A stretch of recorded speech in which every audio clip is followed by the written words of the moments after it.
Muskelsvindfonden har i mange år haft overskud til at interessere sig for forhold i andre lande. Vi har engageret os i Sydafrika, i Estland, i Kosovo, og senest har vi interesseret os meget for Island, hvor jeg har besøgt Island en del gange her inden for de sidste 4 år.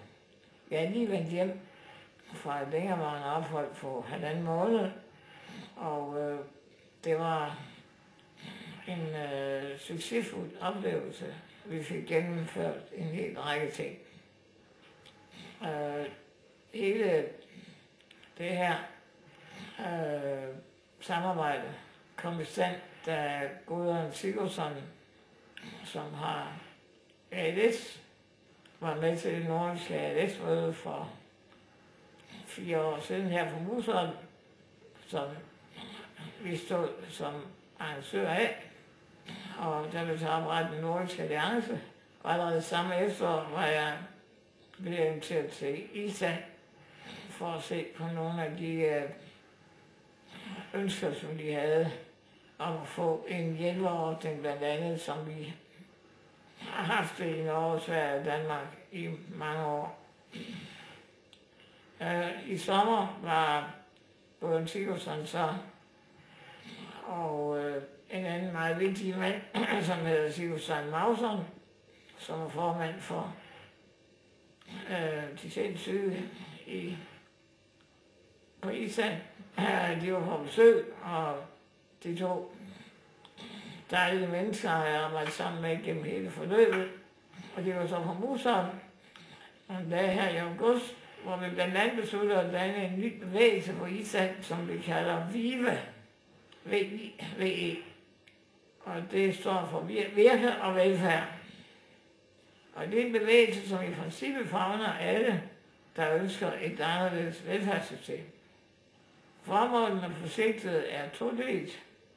For det første at lave et forslag til et mere aktivt velfærdssystem, hvor borgerne selv tager beslutninger over deres eget liv. Alle mennesker, som har brug for hjælp, det vil altså ældre, mennesker med handicap, børn med særlige behov, de skal kunne få en hjælpeordning udmålt efter behov i overensstemmelse med FN-konventionen for mennesker med handicap.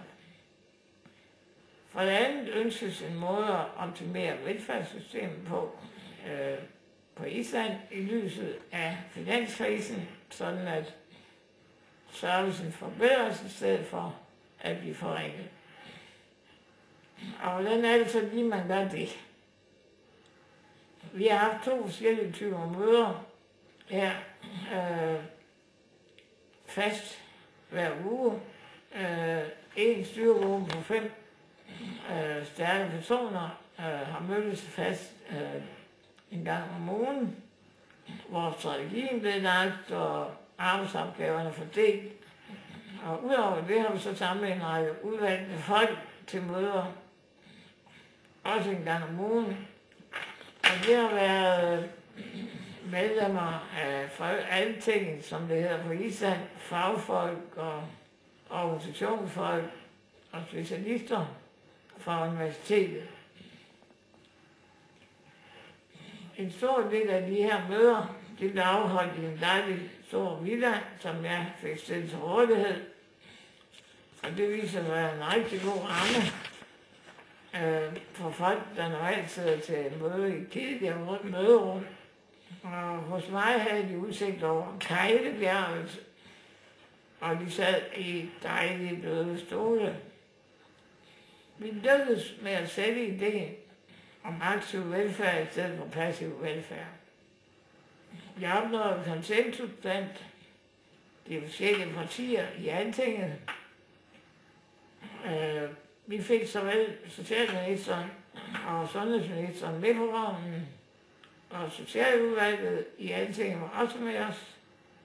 Selv formanden for finansudvalget lige så. Der blev lavet kalkyler og økonomien, som er jo det springende punkt. Og målet det er så at sikre 3.000 mennesker assistance i løbet af de næste 3 år. Og i første omgang i 2010, så skulle det resultere i, at der kunne komme 700 assistenter til 300 mennesker. Og det vil koste i alt 120 millioner. Og i 2011 1.500 mennesker til 600, 1.500 assistenter til 600 mennesker. Og det vil så blive i alt 240 millioner danske kroner. Og endelig i 2012, så vil vi skulle se 3.000 assistenter til 1.200 mennesker. Og det vil så andrage i alt ca. 480 millioner kroner. Alt det kan så finansieres, hvis pensionsfonden betaler 120 millioner kroner per år, og resten kommer fra nedlæggelsen af statens handicapkontor rundt omkring i landet, samt nedlæggelse af en lang række institutioner. Næst efter Mexico er Island det land i verden, hvor flest mennesker bor længst tid på plejehjem. Man har næsten på fornemmelsen af, hver gang de bygger et hus, så bygger de også et plejehjem. Men hvis nu ikke det her bliver gennemført, så kan Island jo ende med at få verdens bedste BPA. Samtidig vil det skabe 1.000 nye jobs, og i øjeblikket er der for eksempel 3.000 unge arbejdsløse på Island.